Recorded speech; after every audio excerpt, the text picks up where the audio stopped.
So I'll just start with, I know there might be a few people in the room wondering what is a chief people officer. It's just another fancy word for human resources. So that's what I do. Lead the human resources department of Lazy Dog Restaurant.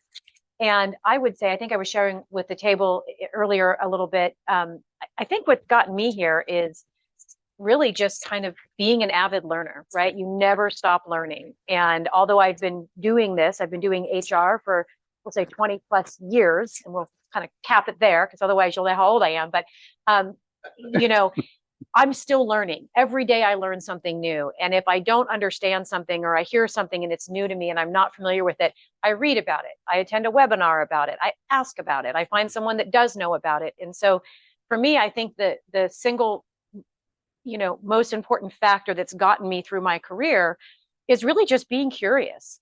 And if you don't know something, if you don't understand something, go figure it out. I mean, it's so easy today to find somebody that knows the answer, look it up on the internet, pick up a book, attend a webinar or attend a training class of some kind. But that would be probably the biggest factor for me. Good news is you're all, 10,000 steps ahead of where I was.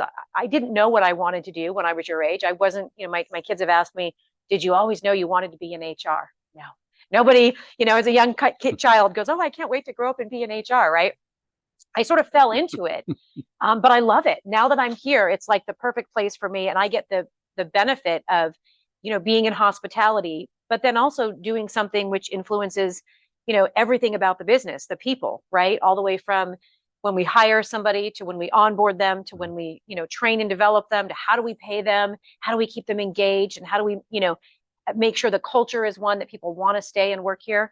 And so it all just sort of fell together, but I would attribute it really mostly to just curiosity and never stop learning.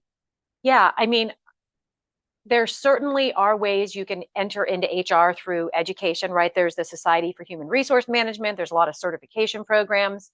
I will tell you that the way that I sort of fell into it was I was in operations first. So similar like these two right here, I started in operations back in health and wellness. I was a general manager of a health club.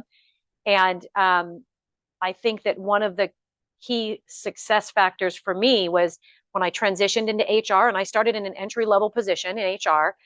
Somebody tapped me on the shoulder and said, hey, I think you'd be really good at this. Okay, why not? We'll give it a shot.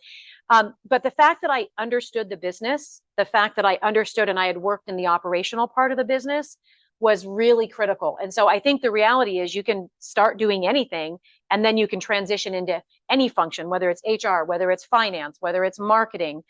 The great thing that I think people tend to forget about hospitality in a lot of industries is, yes, you can be in operations and yes, you can work, in a restaurant or in a hotel, but you also have all of the other functions. You have HR, you have marketing, you have finance, you have sometimes real estate and development.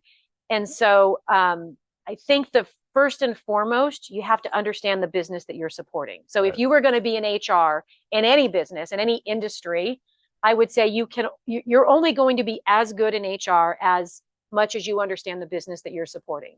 And so it really kind of starts with that operational understanding.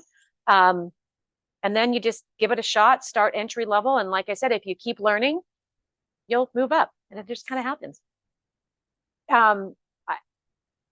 I would say that there's a little bit of art and there's a little bit of science. With a lot of jobs, there's a lot of science and no art. All science, no art. All art, no science. In HR in particular, because you're dealing with people and things are not black and white, everything is a little bit gray, which by the way is what makes it really fun and interesting and ever changing. And I'm never bored, but nothing is black and white, right? There is no rule book. There is no standard operating policy that tells you how to do everything. And so you do have to trust your gut. You do have to have some intuition and be able to go with that. But you have to be able to marry the science of it with the art part of it, which is really understanding people. And so if you understand people and you can kind of put those two together, I think that is a recipe for success in HR in particular.